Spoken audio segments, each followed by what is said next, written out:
Hey everybody, welcome back to Terminus, the It Takes Two of extreme metal podcasts. I am the death metal guy, aka I'm not going to say that The Cult Is Alive was like my personal 9/11, because The Cult Is Alive was definitely my personal 9/11. It was all of our 9/11.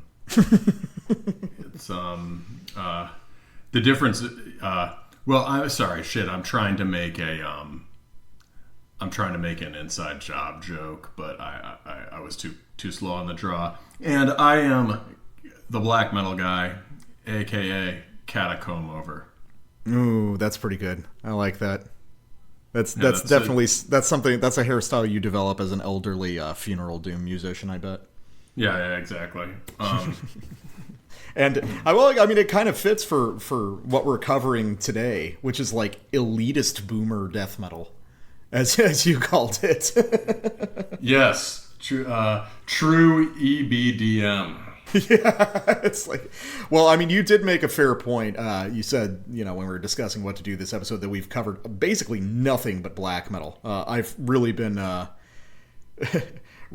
doing my moniker a disservice this year by bringing all this black metal onto the show. But now we've got some really down the line long hair boomer stuff for all the Zoomers in the audience.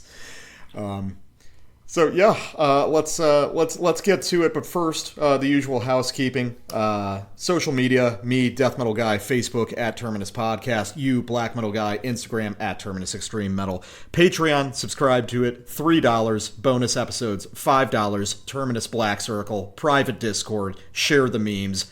Let's get her done. How's it going? Connor here from Oncology, and you're listening to Terminus.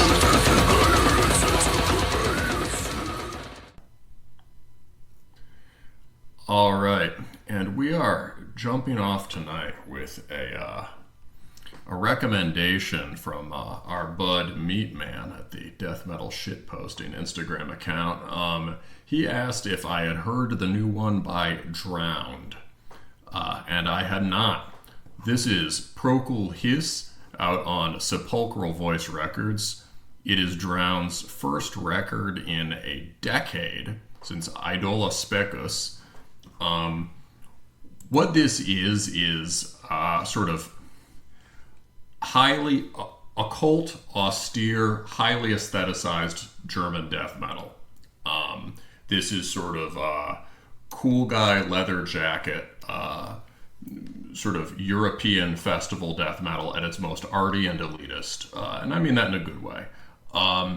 There's some bands in that sort of scene that don't really do it for me. For instance, these guys have a connection to Necros Christos, which was neither mine nor the death metal guy's cup of tea back in the day. But I really like this record. It's pretty interesting, and it is extremely minimalist and direct while also having a lot of understated technique to it. If there's another way I could describe it, you could call this dark metal in the sense that Häxan uses. Something that's sort of neither between death and black metal and also doing something different from either on its own or from Black Death. And I think this qualifies for that tag, but it doesn't have anything to do with black metal. You'd have to really push it to try to find connections. There are no black metal parts. There's not distinctly black metal melodies or chords. And even when you hear things that sound a bit like that, they're delivered in a very death metal way. So any connection to black metal is only by sort of strained analogy.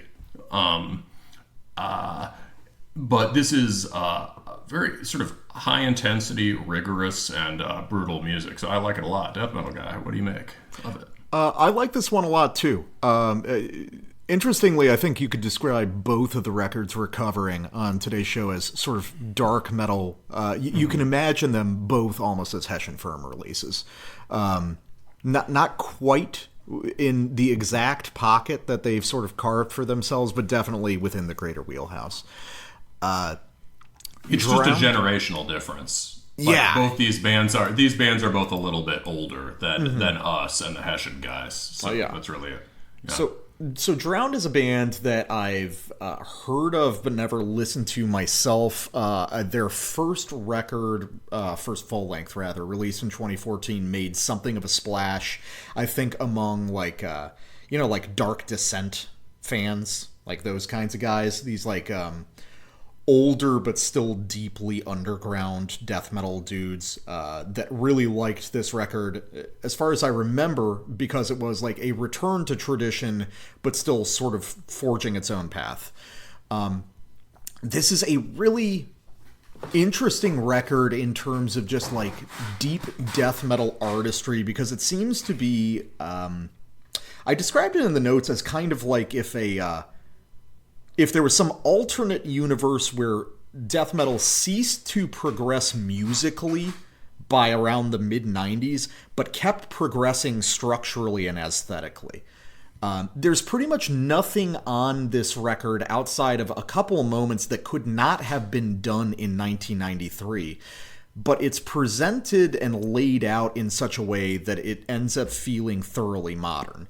While all the primary riffing ideas are located in the early to mid-90s, a lot of the odd structural conceits or the weird juxtapositions of rhythm versus riff could only emerge out of, the past 5 years or so. Another way to think of this is sort of Euro death metal, or more specifically Swedish death metal sorts of song structures, with the melodic content mostly filled in with Tampa death metal ideas. Which is interesting. This is something that we've talked about a little bit on the show in Fits and Starts, the idea of this sort of connection between the Swedish death metal style and the Tampa death metal style. I think it was you that pointed out when we talked about Altars of Madness that Trey Azektote sort of invents Swedish Black Death on Suffocation with one weird little trem riff that he uses as a bridge. And you'll notice other similarities between those styles, but it was today when I was in the car listening to this for about, I think, the third or fourth time on my commute to work, that it all kind of became clear to me that there are these very direct parallels between the classic bands in the Tampa and Swedish scenes. This is so fucking good. You're going to love this. Okay. We've got really 4 primary death metal bands in each of those scenes, and we can one-to-one compare them. Death from Tampa is like At the Gates from Sweden. They are both progressively minded death metal bands that, even in their earliest phases, seem to see death metal as a sort of stricture that they're trying to get beyond. Morbid Angel is Dismember. These are the 2 bands that are the most fixated on melody as a driving force, with rhythm and traditional heaviness sort of taking a backseat to complex, very guitar-oriented construction. Deicide is Entombed. These are both bands... Well, they're both bands that are really focused on the idea of seriousness and maintaining the integrity of death metal, in staying within tradition even as they sort of establish it. And then, wrapping things up, Obituary is Grave, this sort of deliberately primitive, heaviness-focused take on a genre that still has a lot to do with thrash and primitive hardcore punk. That's pretty good, right? That was pretty good. I feel like Death and At the Gates is the most of a stretch, but that's because I like At the Gates and I don't like Death. Oh yeah, but you can see like in the progress over the course of their careers. I know what you mean. Yes. Yeah. That's interesting. Dismember. Let's see. Dismember. You were mapping to which one? To Morbid Angel. Yeah. See, I would map Morbid Angel to At the Gates. No, because I would say that Dismember and Morbid Angel are both very focused on the traditionally neoclassical. Red in the At the Gates is too. Red in the Sky is Ours. Slaughter of the Soul. Those have more authentic classical influence in it than I don't know, override of the overture or whatever. Yeah, but The Red in the Sky Is Ours is unfun and fucking unlistenable to everyone who isn't, like, on Hessian firm releasing music actively. So is an important thing that it also be fun, but like Morbid Angel has that like dryness and austerity that you get in early At the Gates. That is fair. Yeah, that is true. There's and definitely... the really tortured, the neoclassical harmonies that are tortured in strange ways. Yeah, but Morbid Angel is also still like trying to be a heavy metal band in a way that At the Gates sort of wasn't. At least in the way that I hear it. Okay, yeah, if we exclude Slaughter of the Soul, yes. Yeah, I mean that's 4 albums, Steve. I see what you're doing. You're looking at their roles in the Big Four. Yeah, I may be cheating because like I think Morbid Angel directly influences At the Gates in a really strong way, right? So like maybe that's not exactly what you're trying to do. No, I'm thinking I'm going more Zizekian, you know, the ideology of the scenes. You know? Okay. Also within this framework, Cannibal Corpse is Bolt Thrower because they're both highly influential to those scenes, but not actually from them. Ooh. Okay, gotcha. I do like that. That is good. Yes. Yeah, the honorary Swedes. Yes, the honorary Swedes in Bolt Thrower and the honorary Floridians in Cannibal. But anyway, so I just thought that was a really fun idea. Now, within Drowned, I think these are guys that sort of perceive that connection between those ideas. And if we go back to early death metal, like those scenes were listening to each other a lot. A lot of the Stockholm stuff was coming down into the United States. I mean, probably more than most European death metal at the time, and vice versa. A ton of the Tampa stuff was getting up there. And Drowned seemed to be a band that wants to play with the interactions between those ideas. You know, what happens when we start applying the sort of tortured, dissonant riffing ideas of Morbid Angel into the groovier, more like immediately heavy and moshable structures of Swedish death metal. And what you get is something that, you know, it's such a weird comparison, but it kind of feels like some of the weirder super modern beatdown hardcore bands in the way that it is immediately pleasing, but it's working with deliberately bizarre textures. There's a lot of moments on this record that are like you can mosh to. You know what it also really reminds me of? The De Inquisitor record that we covered last year. Structurally very different, but a similar mood of like alien remoteness, even though it's sort of like inherently musically familiar. Yeah, I actually get both those comparisons. Those are good. Yeah, because in the most gnarly Vanguard beatdown stuff like Vamacharya, you have sort of the there's like the remnants of HM2 Swedeth influenced HM2 hardcore, but all of the textures and note choice are extremely gnarly, right? And it's much more technical. Whereas like with De Inquisitor also, De Inquisitor is like an extremely unfun demonstration of fun music or vice versa. It's sort of hard to tell. And those guys, also the De Inquisitor guys, are probably like the same generation and scene of serious Euro death metal dudes as Drowned. I would guess like they probably play shows together and stuff. Yeah, I could definitely see that. But those are very good comparisons, and there's parts of this that there are parts of this that are almost just beatdowns. How heavy they are. This is a very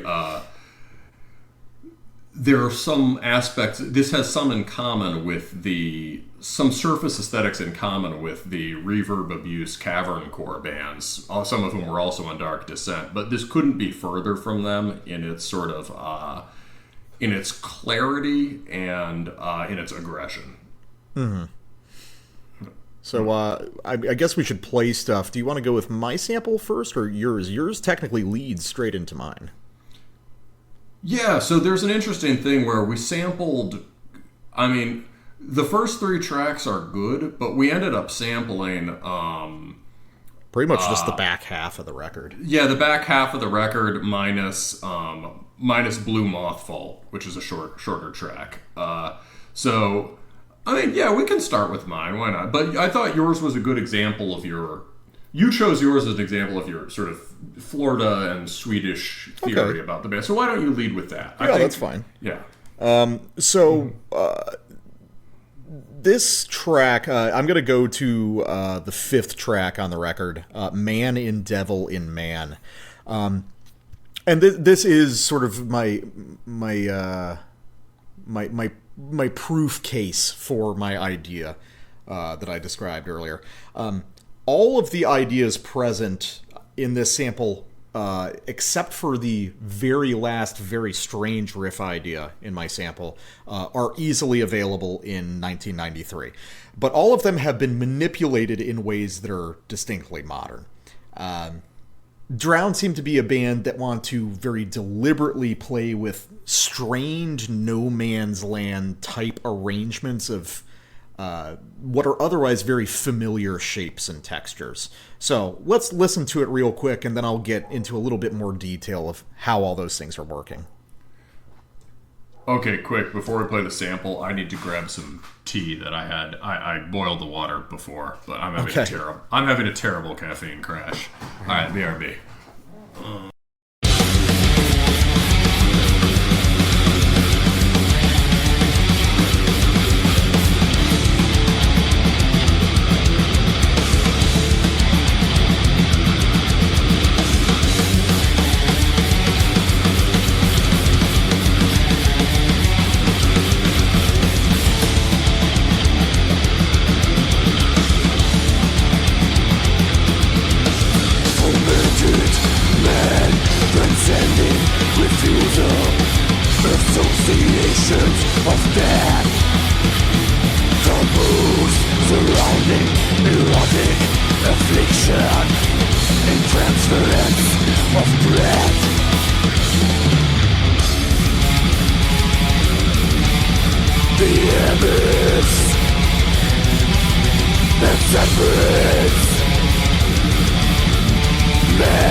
So as you can hear, pretty much everything that's present, at least in terms of riffing ideas in that sample, is available in the mid-90s. The opening riff, for example, is something that's sort of like a slowed down deicide riff or something from the Swedish catalog, but it's weird because of the way it swims around. I don't know if it's a property of the guitar tone or if there's an odd sort of hammering thing going on, but there's a sort of nauseating swimming effect as that riff moves around the fretboard. And the way it contrasts with just a grave-style power chord version of itself is kind of odd, too. Then we get into... it's like they're trading an American, a sort of quasi-atonal lead like you'd get from an American band with a Swedish version of the same idea. Yeah, and they're trying to show... As they change root note. Yeah, they're trying to show directly how these things interrelate. Then we get into another weird sort of bridge riff, a more churning one, but it's still entirely conventionally early 90s, except for a strange little arpeggiated figure at the end that suggests something odd is afoot. And it plays around with variations of those ideas until we get into that very long, very odd, sort of single note doom riff that turns into a really lengthy, drawn out trem riff, which is very, it's melodically almost like something you would hear from like a Finnish funeral doom band, but applied in a completely different context. That's the one thing that's not natural. All of this record feels very natural to the early to mid 90s, except for these moments of really intense high contrast that push it out of that time frame and make you remember that you're listening to this in 2024. It's a really weird effect. There's this seems to be a band and an album that are very concentrated on the idea of like inducing a sort of deliberate discomfort, but wanting to be very period appropriate at the same time. I don't know if that's like the objective, but it wouldn't surprise me if there was a sort of detailed conceit to this band to see how fucked up can we make this sound with only parts that we had in 1994. Yeah, I mean, there's a immediacy. That's a good word for this record. There's an immediacy about it that you got in 90s death metal that you don't, for the most part, now, even when it's trying to be heavy. Mm-hmm. Like, that sequence is just, there's no fat on it. Yeah. Right? You have charging D beats, you have trade-off between riff A, riff B, you go back to riff A, and then the second, instead of that blasting bridge riff, you get a really heavy chug riff. It's got that sort of like pentatonic feel, like Morbid Angel, when they're using more sort of bluesy. That's sick. And yeah, I also, that riff at the end, you're right, Funeral Doom is a good comparison for it. It's sort of staggered in a sort of drawn out and staggered in an odd way, it's got a Theragothon kind of vibe to it. Yeah, I was thinking Theragothon, just that procession of slow like half notes. Yeah, but really any of the finish, the shape, you could hear it from something like Shape of Despair too, just really, really sped up. And then the fact that they do that and then do a sort of do what's basically a double bass breakdown and then bring a different version of that Funeral Doom riff back over it. Mm-hmm. That is very cool. And this is a lot of high detail, very nothing is on autopilot here. Everything is being fine-tuned, but not to create sort of like drawn out epic statement songs, just to make songs that kick ass over and over and over again. And the epicness happens from that rather than the other way around. Yeah.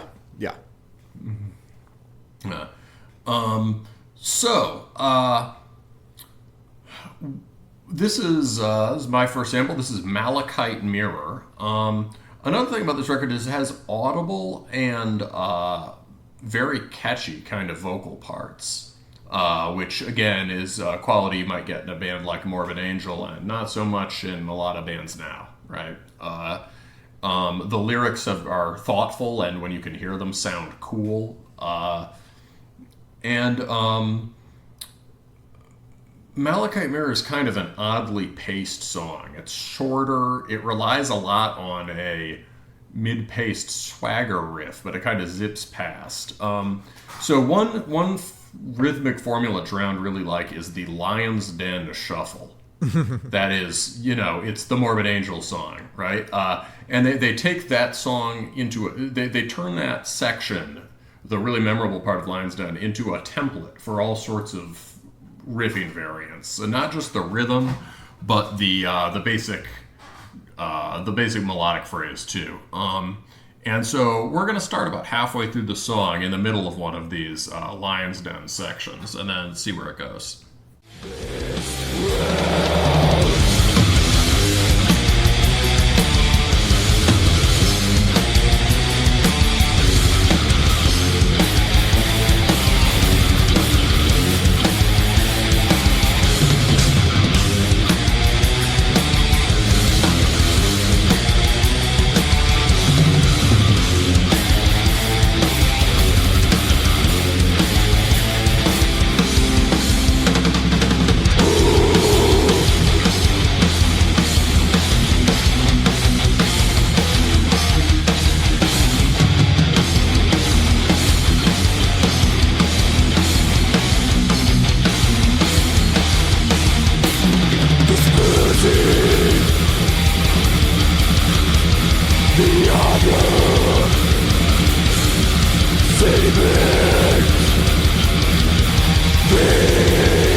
I never really realized it listening to it in my car, but listening on headphones. Oh, part of the reason this record sounds so weird is the insane amount of delay on the guitars. Yeah, expand on that. I have something that sort of contrasts with that, but oh, it's just fucking crazy when you hear the guitar fade out at the very end there. It's like black metal aggressive on the delay. It's taking a long time to decay, and the decays are loud as fuck. It's not just like a little touch of it to fill out the audio space. It's like dramatic, and you're getting that quality you'll get in like super reverb and delayed out black metal, where chords are sliding into each other in riffs and creating weird overtones. So that's probably the source of the weird sort of hazy pulsing effect you're getting on a lot of the trem riffs on this record. Interesting. So, death metal guy, can you remind me, reverb is a specific, being a guy who's pretty ignorant about gear. I mean, reverb, you have pedals for that. That's echo. Delay isn't quite the same, or is it? Well, you can have pedals for either. But, I mean, nowadays, mostly on record, it's just done in post-production. So reverb is, how do I phrase this? So no, reverb is echoes, right? No, so reverb has more to do with spaciousness, or like the illusion of spaciousness in the sound. Delay is a form of echo. The distinction between those two things was explained to me at one point, but for our purposes, we can just say that it's a variety of echo. And there's a lot of aspects to delay that are very controllable. How quickly it decays, how many times you can hear it repeat, how quickly the volume drops. There's a lot of different ways to play with it, and getting your delay settings just right is really important to extreme metal guitar tone, I think. Okay, yeah. Also, listeners, just get us in the comments about that. Just absolutely wreck us. But so you make an interesting point. You can hear the huge delays it trails off there for sure. And that must be part of what makes that second to last riff, which we hear twice, so damn cool, that pulsed triplet blast, right? Yeah.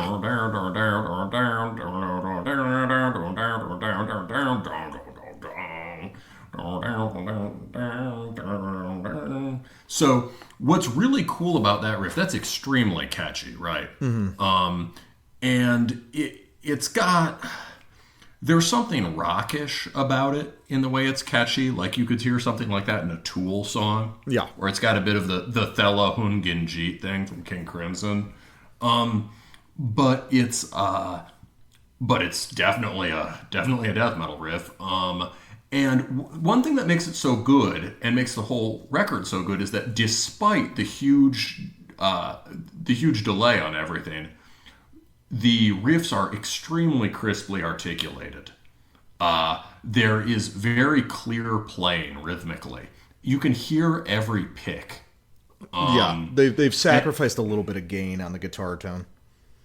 Yeah, finding that balance must have been hard. Mm-hmm. And so the interesting thing is you get that on that more sort of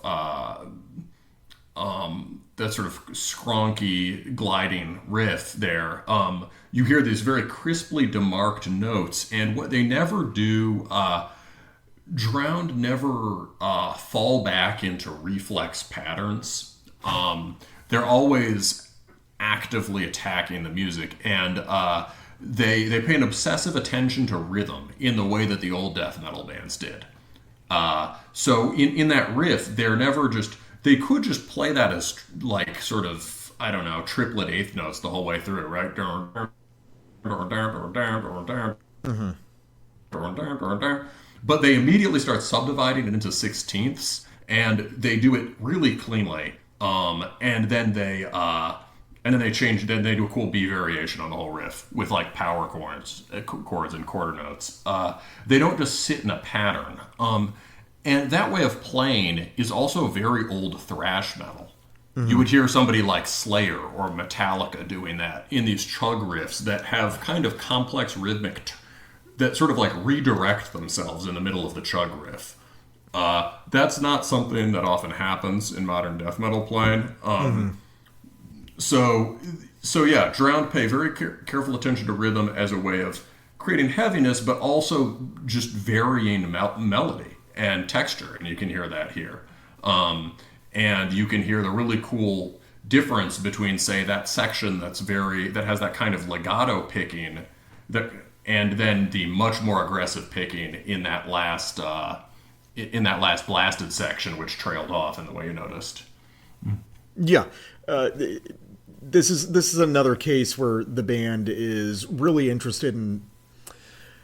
I'm guessing that probably Finnish death metal is another big influence here. Yes. Just in the sort of like tunneling narrative kind of song structures. Like that whole section you played is basically one just big linear section. I don't think it ever repeats any of the riffs in the sequence. And of course, you know me. It does, but sort of in an incidental way. Like at the end, it alternates. We hear that sort of spacey riff twice, and then we hear that. Oh yeah. It's just, but they play with the context so much it feels very different. There's a lot that happens. Yeah, a lot happens in just a couple minutes there. Yeah, I don't know. This is a very interesting record that. Like a lot of stuff we've been covering, it really avoids a lot of the easy choices and it tends to go for more deliberately challenging stuff. With that in mind, let's go to another sample where the band just wants to do weird, difficult shit. So the one track that we don't sample off of the back half of the record is Blue Moth Vault, as you mentioned, which I actually like a lot. And that forms kind of a couplet with the song that I'm about to play, Seed of Bones. So, something that struck me while listening to this record is that it's how do you articulate this? It always feels like you're listening to a Doom Death record, just without the Doom parts. You really, as soon as I saw that in the notes, I was like, oh, that's what I was thinking. Yeah, it feels like a Doom Death record, except it just doesn't really get slow, outside of very, very occasional parts. The beginning of this song is one example. So I'm wondering if there's some sort of like understated, very early peaceful influence that I'm not picking up on, or these guys were just interested in sort of the most dreadful and dismal parts of early death metal. Both could be true, but let's listen to them play around with some of those ideas at the beginning of this track.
Yeah, there's As you pointed out, the production leaves the guitar so that you can really hear the articulation and the picking. But that also gets exaggerated by the fact that these guys actually don't play a whole lot of straight trem. Most of even the faster riffs tend to have sort of a thrashy rhythmic articulation buried in them to some degree. Yeah. And I think that's really important to the band. And I think that is something they get to play around with a little bit more because they tend to operate in not doom death tempos, but just like, 10 to 20 BPM slower than it should be tempos at any given time. Sort of that, closer to that weird no man's land, like slow mid tempo that I like a lot in certain weird bands and you typically don't. I think it's interesting, and I think it really adds to the sort of ghoulish, doomy quality of this music. Yeah, when they go into that slow mid-tempo, it sounds really slow. Mm-hmm. Like in that slowdown here, you get those monolithic smashing chords, and under it, the drums want to speed up. Mm. You can already hear the double bass rolling, and then we're back to a thrash beat. This record is never outrageously fast, but it feels very fast because this band thinks thrash beats are good and not just for throwing at the not just slop to be thrown to the masses, right? They take that part of the music seriously. I liked what articulation is the word I was looking for. That's a record that binds this whole a term that binds the whole record together. Is just there's articulation in the picking and in the clarity of the lines of the melodies. They're not relying on tone to hide anything. I don't know. What else do you have to say about this one? No, I like the riffs. Oh, all right. I like the riffs too. So also, guys, I'm a little under-caffeinated, so if I'm if my words are slightly spinning over one another, that's why. But let's get to my last sample, which is Chrysios Vas. And this follows the Doom path a little bit further. And I mean, this is just a big juicy burger of a riff that the death metal guy who did his notes before me left temptingly lying on the platter, so who am I to pass it by? Also, listen for the Darkthrone quotation.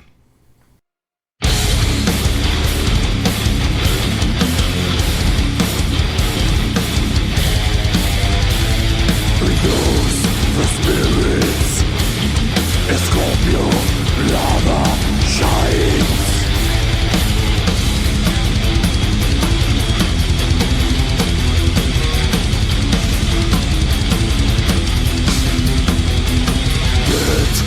Which we echoed in our earthly madness. Come cross the triumph flames.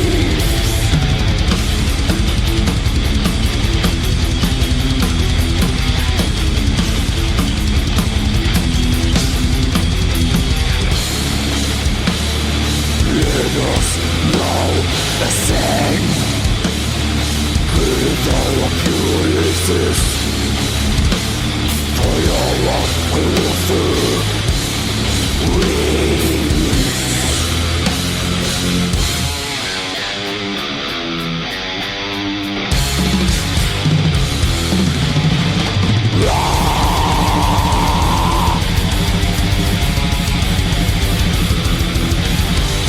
Chrysios mine, away in grace.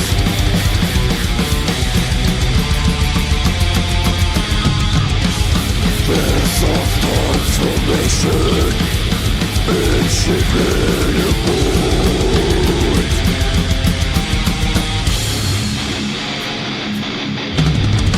In those last days, a Scorpio. All right, then we're back at that huge riff. that whole section is just a tour de force. That might be my favorite section on the record in terms of the action there. The main riff there has just an insane amount of detail in it. It would be easy to just sink into a big, flabby, caveman Shoggoth riff, wubba wubba, right? And sort of pander to modern trends. But that is the riff there is all the heavier because of how all the crisply marked off details. And then the second riff, you got that really catchy which sounds a little bit like Toxicity by System of a Down, but only in a way that reminds you how good parts of that record are. And then the thing that really makes it is after they run through that, you get a second chug riff, and this one actually is just reptile-brained, ignorant, almost entirely root note. And then we're blasting again with really wicked, just crazy careening dissonance. These guys definitely push the Morbid Angel tonality as far towards atonality as you can go. In many places, especially on the trem riffs. And yeah, you can hear, I think, the Finnish death metal influence on this track as well, especially in the way those sort of sideways moving triple time chug riffs. That's like a very demigod thing. Although the guitar tone and a lot of other things about this are not very Finnish, right? Demigod has that much sort of just massive muddy tone. And then the Darkthrone quote. It wasn't a riff, it was a lyric. Did you hear that? They say, "Come cross the triangle of flames." Oh no, I didn't hear that. I was listening for a quote and a riff or something. I wasn't thinking of an actual quote. Yeah, no, there was an audible Darkthrone quote. I mean, there's crossing the triangle of flames. Is that the exact track title? That's from the end of Funeral Moon, right? Yeah. So yeah, it's crossing the triangle of flames. Yeah, it's one of the best. So they quote that, and that opened up a question for me. Does this record have something to do with Goatlord or Soulside Journey?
All right, we are back with another death metal record that seeks to plumb the depths of the old school, but from perhaps like completely the opposite direction. This is the newest record by Unaussprechlichen Kulten, titled Häxan Sabaoth, out on Iron Bonehead Productions. So, Unaussprechlichen Kulten is a band that I've heard the name of numerous times over the years, but I've just never listened to. Unsurprisingly, they are a Morbid Angel-influenced Lovecraftian occult-style death metal band from Chile. And insofar as South America has a death metal style of its own outside of like the Colombian brutal death metal style, I think this band's a pretty good example of it. And now when I say South American, this also extends to a lot of the classic Mexican death metal bands. Everybody understands what I mean, this sort of like Latin death metal style. So how would we define this? Well, it's definitely oriented a little bit more toward thrash and heavy metal than a lot of American death metal stuff. It tends to be pretty melodic as well as pretty atmospheric and sort of moody. And it's usually a little bit more focused on sort of dreamy, occult stuff rather than, the gory stuff from the United States. Obviously, there's plenty of crossover between those things. There's plenty of exceptions to these rules, but these are sort of broad strokes that we can identify. So this is a band that sort of like is in my wheelhouse, like super long-haired guitar guy death metal from South America that's really into Morbid Angel. But I just never got around to it, and I'm not really sure why. I have a theory of why this band isn't bigger. I think it's because the name is hard to spell and they're hard to look up online. And also people get them confused, at least I did for years, with Culte de Ghoul, which are not... Okay, also country misidentifications. Unaussprechlichen Kulten is Chilean. Culte de Ghoul is from Poland. Are they? I thought they were French. No, exactly. They got you. And both of these band names reference basically Lovecraft, right? I think the Culte de Ghoul is one of the fictional tomes in Lovecraft's mythos. Well, Unaussprechlichen Kulten is another fictional tome, actually. Oh, Jesus! All right, yeah. So you can see why people get these confused. And they came out at almost exactly the same time, and both, I think, have been big kind of on the sort of European highbrow metal festival circuit. Mm-hmm. But only one is the band we're reviewing tonight. And it's the one that I like a lot more now that I finally heard them. Häxan Sabaoth is super fucking cool. I really like this record, and I think if I keep coming back to it and listen to it more, I think I might like really love it. This is the total opposite of the Drowned record, which when we were talking before we started recording, I called that a very short-haired record. This is a very long-haired one. This is a very cool guitar guy focused record. It's very ambitious and texturally complex music. Very challenging, but I think also like immediately gripping in the manner that, early Slayer influenced death metal really is. There's always stuff happening, and it always tends to have a little bit more flash and guitar pyrotechnics than you would typically imagine. And it's very melodic, and it reaches back to the earliest days of melodic death metal in Sweden, before that got typified into Gothenburg stuff, and it sort of re-articulates all the potential that can be found in a very melodic interpretation of death metal that doesn't end up sliding into the Maidenisms that came to define that style. I think this is a really cool record. It's super down the line. When I heard it, I'll get to your take on it. I figured you wouldn't be into this, or at least, or it's like the kind of record that you would very much respect, but it's just like totally not your thing. So with that, black metal guy, what did you think of Häxan Well, 7? yeah, so as we were talking about in between, death metal guy knew I would really like the Drowned and not so much this. Sure enough, I do love that. The Drowned record, I think I'd say about the same thing you said about this one. Like, the Drowned record could end up on my year end. This is cool in that I've really never heard anything like it. It's really not up my alley in that it is extremely focused on guitar noodling.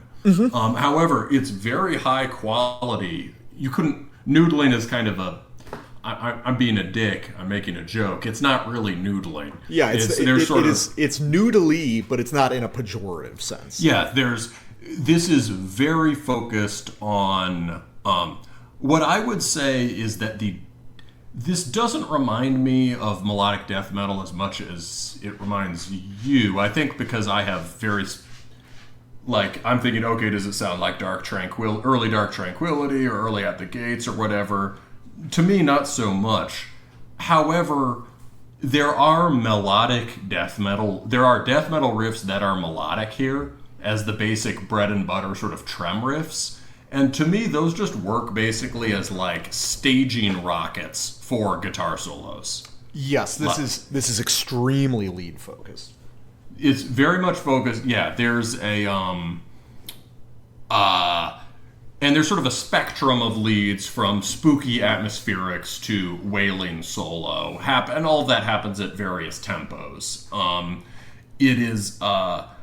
my guess would be that this is heavily influenced by the most proggy 90s death metal. Death metal guy, what do you think of that? In some ways, parts of this remind me of that Hawks Process record we reviewed a while back. Oh yeah, no, I think like 90s prog death is going to be central here, but I think they articulate it in a little bit of a different way, because there's a lot of because I was talking in the notes about how this has a lot to do with like modern disso stuff in fits and starts.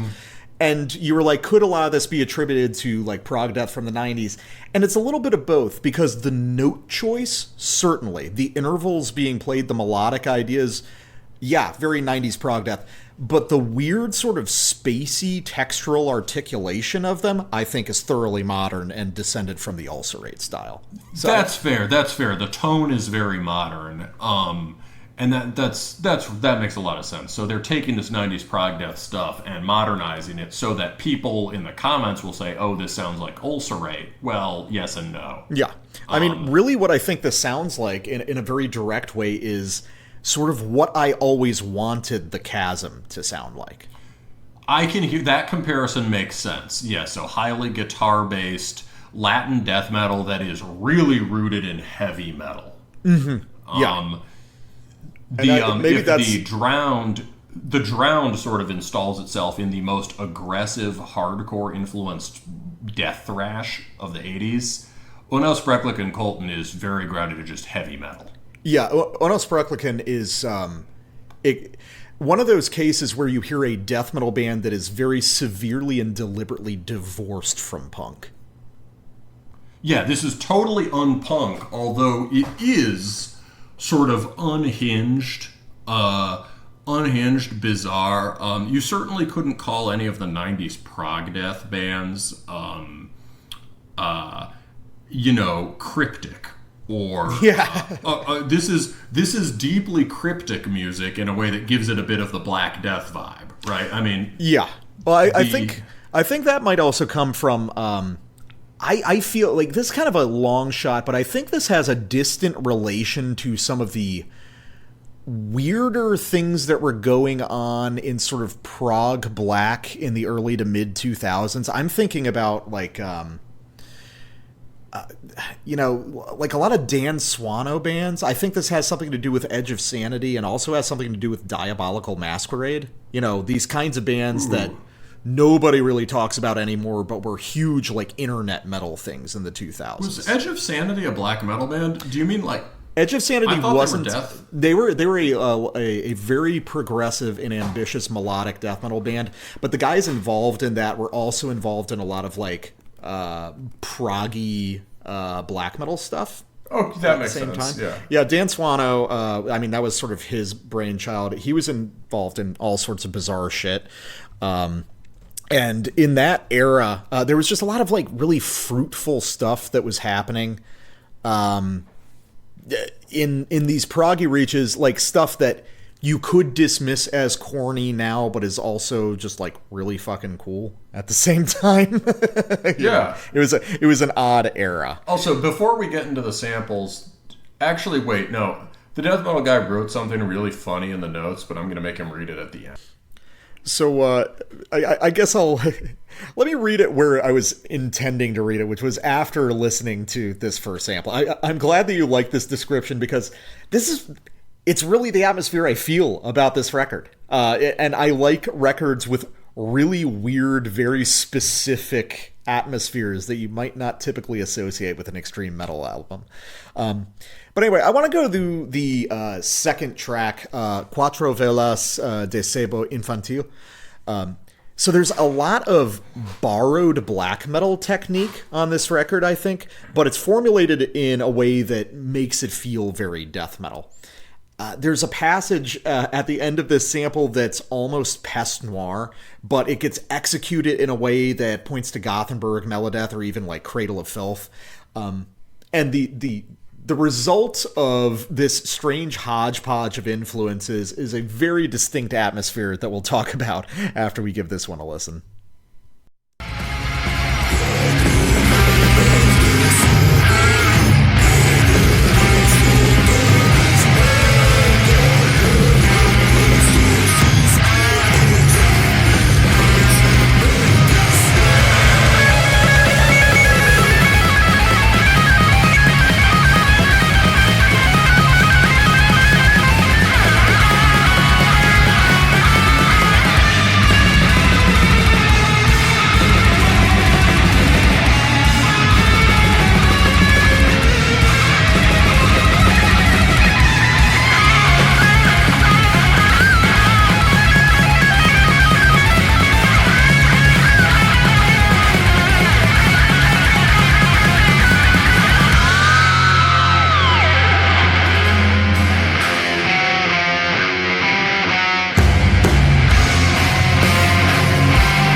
All right, we come off on one of probably 60 face-melting solos across the course of this record. And as we were talking about, that little guitar break, that little francophone guitar break at the end is totally like a Pest Noir thing. And as you pointed out, in their band picture on MA, one of the guys is wearing a Baze Mahash shirt. So clearly all of that is sort of an influence here, and it comes out in a really interesting way. So I love the, I don't know, I've been really attracted to these extreme metal records with a sort of like foppish quality to them now. Like I attributed that heavily to Posseism's Alternance last year, this sort of like Oscar Wilde decadent sarcasm thing. And that's something that I really associate with this record. And what I wrote in the notes that you liked so much was, let me pull it up so I get the phrasing right. The general mood of this record is dark satanic hedonism, the darkest possible Dionysian revelry. But it's kind of like over the whole thing at the same time.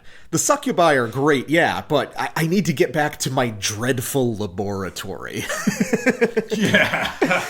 But it's like, and that's it's ridiculous and funny, but that is legitimately how I feel this album presents itself. It's like, you've got all this flash, this, even the art is this beautiful, almost like Miltonian sort of display of dark maximalist beauty and occult imagery. And, the music is sort of this circus event of all these wild competing textures and ecstatic melodies. But there's a core to it that just seems sort of like frowning and stern and bothered by all of it. And I just love it. I love the vibe. Well, it relates to what you were saying about the Narboleth record, which is that sort of the worship of inhuman forces comes at a price, right?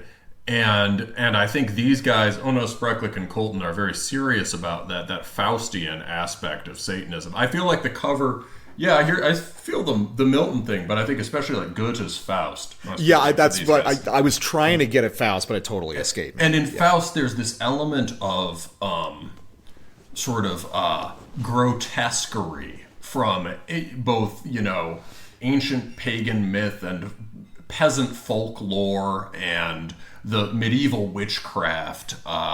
There's this element of the grotesque. If you look at a lot of this band's album covers have shades of sort of sexuality to that, satanic sexuality to them, but it's never just like, hell yeah, Satan's about banging babes, right? If you zoom in on this, like, it looks kind of like that, but if you zoom in on it, there is this kind of miasma of different body parts interlinking in this kind of ad hoc way as they float around the cauldron. There is a woman projectile shitting as a spectral penis approaches her. This is basically like satanic sex is some fucked up shit, and with that comes a sense of like, as you said, jadedness, exhaustion, right? This is what you're into after 300 years alive on the blood of virgins, right? It's that's the sort of, or the idea that a witch, you could imagine in the Witches' Sabbath in Goethe, he has all these crazy descriptions of witches. Easily, I can't remember if this is an actual one, but this sort of type is, say, a witch that sort of has a almost like a desiccated old hag with an alluring beauty, right? There's something like, something used up about her, right? There's that whole aspect of sort of obscene delights obtained at great cost.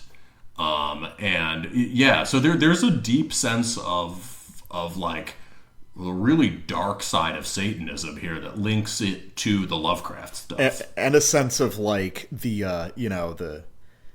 the monkey's paw curling upon having all of your dreams fulfilled. It just sort of, it's like, I've become the world's most powerful necromancer, and it turns out it's kind of boring after a certain point. Yeah, well, it's the curse of it's the Faustian curse of endless desire, right? You get that, okay, and then what are you yearning for? What disaster does this bring? What are you yearning for next? And you can sternly look at that and affirm all of it and sort of exult in it, but at the same time, it comes with all this abjection and pain.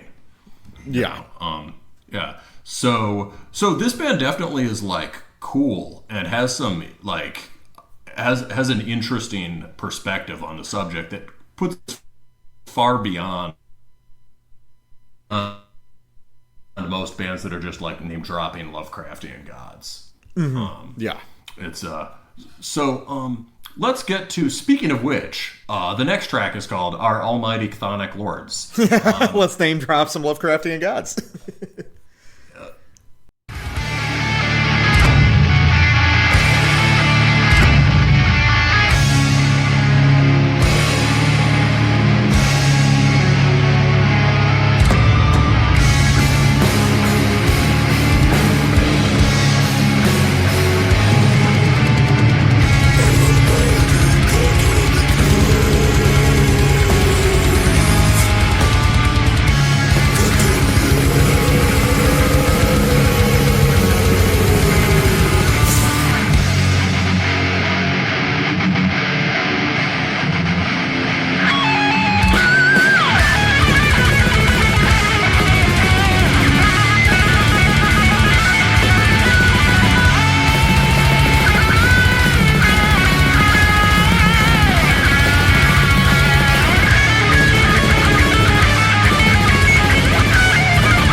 Man, speaking of guitars with a lot of delay. You know, listening to this, I think I've decided I do love this album. And going back to the previous comparison, this is like a death metal passeism. You know, it's sheer maximalism. It's every fancy trick the band has just lined from one end of the album to the other. It's just total excess. I fucking love it. Well, and it's also like the most, you know what this is? This is the version of, you know, you've always described the most atmospheric sort of, kind of slumped over in a corner parts of the Peste Noire as gay French pirate music. Mm-hmm. This is a version of that you can get into because it has death metal heaviness. Yes. It's definitely it leverages the gay pirate music quality. Yeah, it has that. You already highlighted that. It has that sort of flamboyance. But on this section, you can especially hear there are parts that have the sort of explosive, contemptuous flamboyance of the passeism records. But there are parts like this that are a lot more languid and indulgent. You can hear some of that sense of exhaustion by satanic delights. And here that really converges with the Peste Noire stuff, with all that sort of spidery mandolin guitar stuff. But yeah, so let's talk about the structure. So first riff is comes back at the end, right? This kind of gnarly Death Doom riff with a big pinch harmonic. Mm-hmm. Really sort of miserable dirge feeling. And then you just get awesome high octane blasting that at first sounds like that sort of Swedish Black Death or Melodeath stuff, and then on the second repetition starts to sound kind of more like Peste Noire. Mm-hmm. Starts to sound kind of French. So there's some there's some of the most, you get one of the biggest melodic textured riffs in this moment, but all of it is dominated by the solo that just rips over it. So a lot of moments on this record where you might think that there would be sort of riffing in the foreground, the riffing really figures as a bespoke background for the soloing, like you would get in the more elaborate new wave of British heavy metal stuff, like the solo on Am I Evil or whatever. Oh yeah, the solos on this record are they're the leading voice of the entire record. Like the vocals are incidental compared to the solos. Yeah, no, it's so exactly. So you might be, and the tremor riff, if you look closer at it, it's cool, but it's not the lead melodic voice there. It's really subordinate to the solo. If you listen through this record for killer epic Black Death trem riffs, you really won't exactly find that. What you'll find is very energetic blasting that's used to get you to or carry you through the solo. Mm-hmm. And often has cool chord progressions in it. Yeah. But yeah, so then from riff to riff, I like the riffs on this record a lot, but it's not really a riff-based record, and they can't be, the riffs sort of can't be too good, or it would suck energy away from the leads. Yeah, it's like that. It's like the early heavy metal thing where a riff is a thing you can do, but it's only one thing you can do. And a lot of the time you just have these kinds of highly developed rhythm parts. Mm-hmm. And so then, so we got this Death Doom dirge. We got this crazy blasting and shredding with the epic chords under it. And then you got a spooky arpeggio section.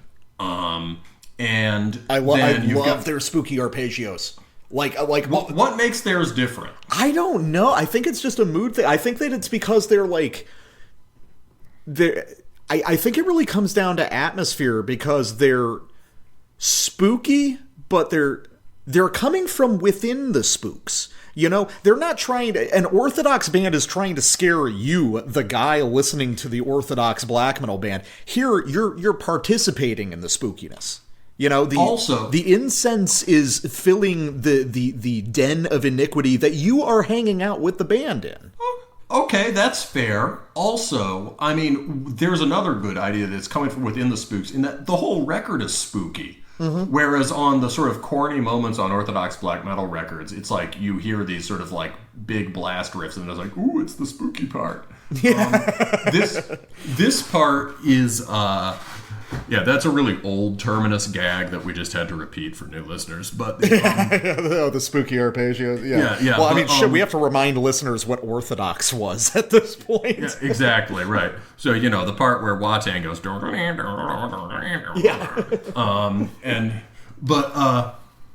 So this is what the point of the joke is. This is something that can be done very lazily, but something about it here lands. I would think also maybe because Kulten leave more space in it and are less afraid of leaving. They don't need to fill the space. It's not actually arpeggios. They're notes chosen out of arpeggios that form melodies. Mm-hmm. Well, that's all the 70s prog guitar. It's like you say it occasionally when it comes to proggy stuff, but it definitely applies here. Like the Santana Abraxas thing is like very present on this record. I listened to that record again for the first time in years, and after doing this show, and now I like it. It fucking rules, dude. Abraxas rules. Fucking rules, and some parts of it are pretty metal. You get the okay, so. Then we get to this sort of like muted blast, right? They introduce this cool melody in the spooky section, and then they bring it out in this muted blast, which is kind of like a war metal riff. They repeat those, and then we're back to the Death Doom riff for another solo. So it's all this... The reason I walked everyone through that sort of song structure is just, look, this is not big blocks of driving, repeating riffs meant to create heaviosity, like you might have on the Drowned record, right? Or on a straight-ahead black metal record. This is this kind of, these sort of discrete sections that work as launching pads for lead stuff. Yeah, it's tricky to follow these songs. Like, these are super winding. Stuff does not repeat very much, and there tends to be pretty like long, intricate fill sections linking riff ideas together. Like I said, it's very maximalist and very extreme in how much guitar density it manages to display. I bet these guys would get along really well with the Australian dudes. Mongrel's Cross. Mongrel's Cross. Yeah, these guys should hang out. Yeah, I can see that. Yeah, there needs to be a split. Okay, another sample from me. I don't even really have much to say about this sample apart from this song fucking rules. Do na formula. This is just easily the best song on the record for me. Couldn't tell you why. It just fucking rules. This is a song that is really invested in explosive high contrast change on an album that is already oriented around that pretty heavily. And we'll just listen to the first couple minutes. Every moment of this is just like a fucking nuke going off for me, and I just fell in love the moment I heard it.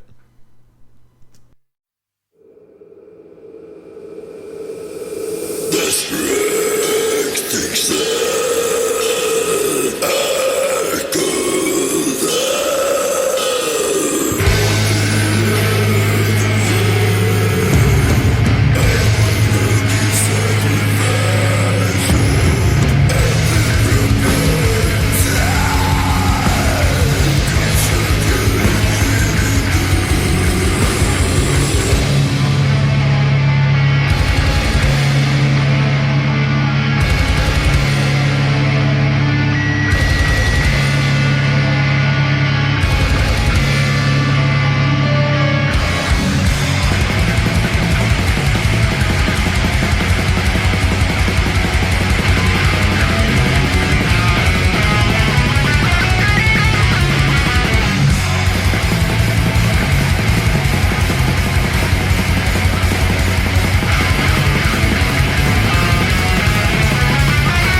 So there's actually a fair amount of repetition in that sample. I didn't recognize it at first, but these guys have such a way of like recontextualizing and redirecting little fragments. I mean, that section of 2.5 minutes probably has about 4 really distinct figures, but in the manner of something like Axis of Advance or something, they start playing with them by chopping them up and rearranging them and gluing them to each other, almost in like a brutal death way. The way that really ugly keening sort of opening doom phrase ends up coming back bolted to a chug section that ends up redirecting in an entirely new way, like at the very end of the sample. All the brilliant little takes on sort of elaborate pedal point riff configurations with those tight little right hand movements. As you pointed out, while you wrote down while I was playing, the way in that opening main Blast riff. Yeah, the lead that just grows out, the lead that starts its scale run within the low chords on the fretboard and then just sort of blooms out of it and carries the song into a different direction. There's something so... What I wrote in the notes is, the riff turns into the lead, which devours its own discarded exoskeleton. Yeah, there's something like, so... The record is... Go ahead. Sorry. Well, there's an awesome trem riff, which is one of the parts that's like... It's about as close to like a fully fleshed out trem riff as you get here. It's sick, and just when you think they're going to hang on the riff, they're like, duh, just kidding, man, this is a lead. And it's like the guitar that's playing that riff sort of starts peeling away and then teasing out the lead, which then just occupies all of the sonic space. I'm not even sure the riff is left at the end. It's fucking mad. I mean, there's twin guitar stuff happening there too, right? It's like there's maybe one is left doing the riff or something, but there's a lot of other cool twin guitar stuff there happening too. The way they can take a seemingly inane combination of like 3 chromatic notes, and because one of the other guitars goes off just enough, make it into this monstrously crushing riff. Mm-hmm. Yeah, it's incredible how elaborate this shit is. And I want to go back to you sort of linking this to Narboleth. And I think that I'm just really developing a taste for this sort of like Latin style of extreme metal. Because Narboleth and this band now can both be expressed in terms of being like intense and aggressive and detailed, but like playful and dreamy and impressionistic at the same time. Mm-hmm. You know, I love the way these songs, on this record in particular, they operate almost on a sort of dream logic. These loose connections between ideas that make intuitive sense even when they have like really intense moments of contrast. I really love it. It's such a different way to create. You know, we've criticized a lot of like sort of Franco-Finnish black metal for being excessively smooth and predictable. This is a way that you can make music that is very smooth and contiguous, yet extremely unpredictable at the same time. And I think that's a really interesting avenue to explore. It's just one that requires a level of technical know-how way beyond the vast majority of musicians. Yeah, that makes a lot of sense. And I see that as a connection to the Narboleth for sure. Like at once intense continuity and a real interest in discontinuity. And, you know, intense smoothness with a real interest in melodic and harmonic discontinuity. Especially on the new one from this year. Yeah, especially that new Narboleth record, where riffs will just like end all the way across the fretboard from where they started or whatever, and yet still have that flow to them. And this record too, you have just jarring, just absolutely maddening disharmony, like on that last sample, and yet there is this sort of languid smoothness to it where you really could sort of just like put this on at a party. I mean, yeah. But yeah, you're really selling me on this one, man. I gotta say, it's cool, man. Like, dude, if you were more of a guitar nerd, you'd like it even more. Yeah, for sure. So a lot of another thing that sprung out there that I think somebody said in the comments on the YouTube, it reminds them of immolation. You can certainly hear that in in some of the arpeggios, in the pinch harmonics, and that is the #1 compared artist on MA. It turns out for similar artists, but I gotta say, yeah, maybe their old stuff sounded more like immolation, and now it's just part of their toolkit because. Even at their most out there, Immolation is in many ways still a very straight ahead, crushing riff band. And this doesn't work like that at all. Go for it. Immolation is deeply unchill music. This is sort of perversely chill music. Yeah, I definitely get that. Yeah, there was something else that it occurred to me. Oh, yeah, another weird comparison. This feels, in a lot of ways, weirdly like Ruins of Beverast to me. Interesting. Especially the weird middle albums that are my favorites, like Blood Vaults. Oh, it's like Blood Vaults. Oh, yeah. Sort of like decadent and Lovecraftian and weird and sort of, I don't know, feels like odd alchemical experiments, you know? Yeah, I get that. I think you're onto something there. I mean, also interesting factoid: a member of Drowned played live in Ruins of Beverast. Oh, okay. That's the. Also, interesting fact: the first demo by Unaussprechlichen is called Cultist Ghouls. Yeah. All right, so yeah, that makes the Ruins of Beverast thing makes sense with some of the the swirling dream logic. Yeah, it's a mood thing for me. Yeah, and some of the very bizarre note choice also, or like blasting riffs that are more like gestural than riffs. Mm-hmm. That all makes sense. Yeah, another thing. Well, I guess. Hey, I guess I got to play my sample, huh? Sure. And then I'll get to one more idea where we can sort of tie it together. So this is just another cool solo part. This is Back to the Mother Hydra and Father Dagon.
Oh man, I am such a fucking sucker for like multi-phase solos that have to navigate through multiple riffs.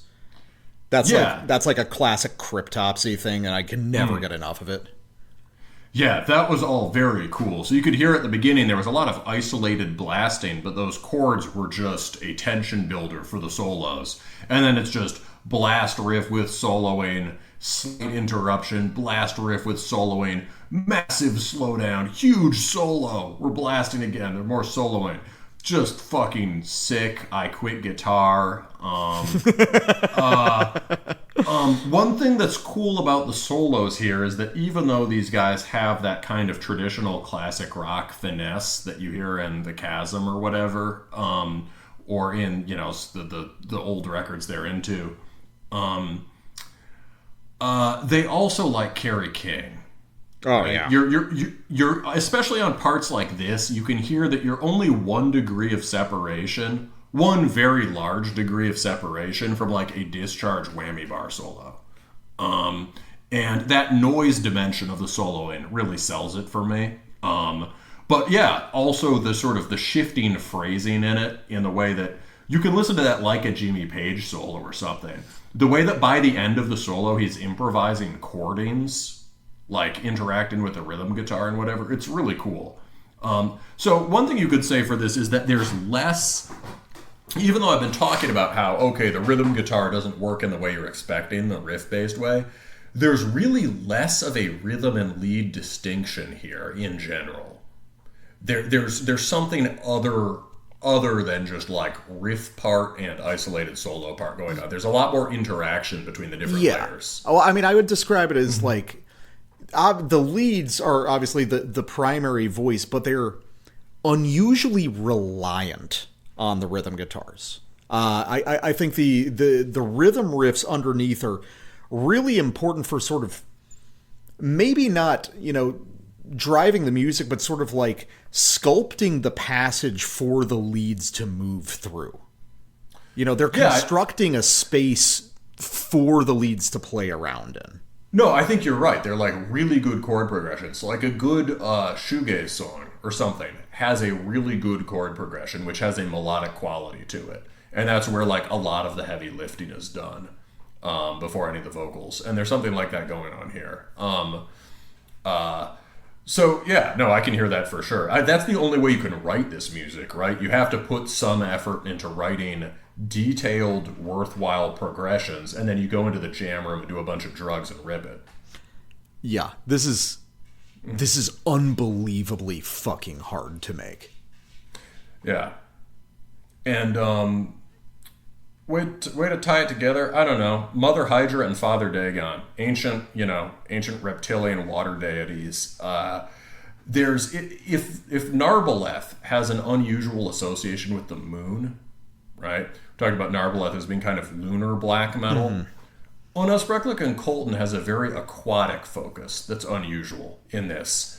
And that's not just strictly in all their references to, say, like, they have a record called Lucifer, Poseidon, Cthulhu, right? That's pretty cool. It's not just their unexpected references to sea gods or their focus on that, but in the liquid quality of the playing. And even on the album cover, you can see that even though all this stuff is swirling, all these bodies are swirling into one another in the air, it's very much like a suspended witch's cauldron.